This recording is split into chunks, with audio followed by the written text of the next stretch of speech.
ভয়ঙ্কর অস্ত্রের ভান্ডার নিয়ে এবার সরাসরি ইরানের পাশে দাঁড়াচ্ছে চীন, আর তাতেই নতুন আতঙ্ক ছড়িয়েছে আমেরিকায়। মধ্যপ্রাচ্যের উত্তপ্ত সংঘাতে পাল্টে যাচ্ছে শক্তির সমীকরণ, আর চাপ বাড়ছে ট্রাম্প প্রশাসনের ওপর। মার্কিন গোয়েন্দা তথ্য বলছে উন্নত আকাশ প্রতিরক্ষা ব্যবস্থায় আরও শক্তিশালী হতে যাচ্ছে ইরান। যুদ্ধবিরতির আড়ালে এই প্রস্তুতি যেন বড় বিস্ফোরণের আগাম বার্তা।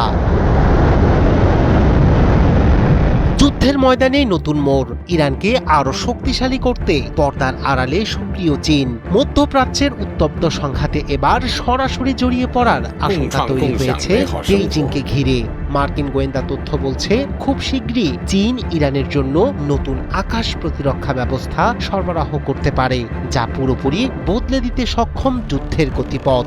সিএনএনকে দেয়া তথ্য অনুযায়ী সাম্প্রতিক গোয়েন্দা মূল্যায়নে উঠে এসেছে আগামী কয়েক সপ্তাহের মধ্যেই এই সরবরাহ সম্পন্ন হতে পারে। সূত্রগুলো বলছে সরাসরি নয়, বরং তৃতীয় কোনো দেশের মাধ্যমে এসব অস্ত্র পাঠানোর চেষ্টা করছে চীন, যাতে আড়াল থাকে বেইজিং এর সম্পৃক্ততা।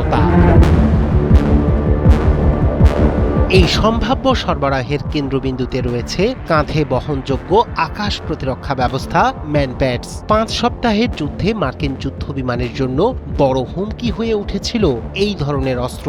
এমনকি ডোনাল্ড ট্রাম্প নিজেও স্বীকার করেছিলেন ইরানের আকাশে ভূপাতিত হওয়া F-15 যুদ্ধ বিমান এই ক্ষেপণাস্ত্রের আঘাতে ধ্বংস হয়েছে। যুদ্ধবিরতির মাঝেই এমন পদক্ষেপকে উস্কানিমূলক হিসেবেই দেখছে হোয়াইট হাউস, কারণ একই সময়ে আমেরিকা ও ইরানের মধ্যে সংঘাত থামাতে মধ্যস্থতার দাবি করেছে চীন।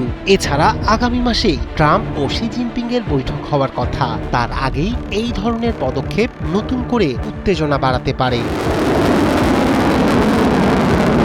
তবে আনুষ্ঠানিকভাবে সব অভিযোগ অস্বীকার করেছে বেইজিং।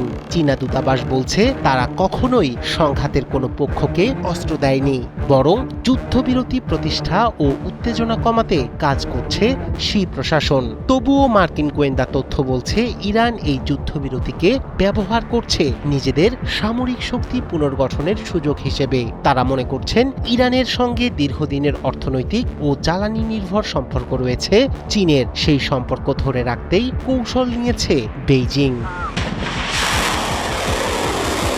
রাশিয়াও এই সংঘাতে পিছন থেকে সহায়তা দিয়ে যাচ্ছে জানিয়েছে মার্কিন গোয়েন্দারা। সিএনএন এর প্রতিবেদনে বলা হয়েছে রাশিয়া গোয়েন্দা তথ্য দিয়ে ইরানকে সহায়তা করছে, যা মার্কিন স্থাপনাগুলোকে লক্ষ্যবস্তু করতে ব্যবহৃত হয়েছে। রায়হান কবির শুভ্র, ৭১।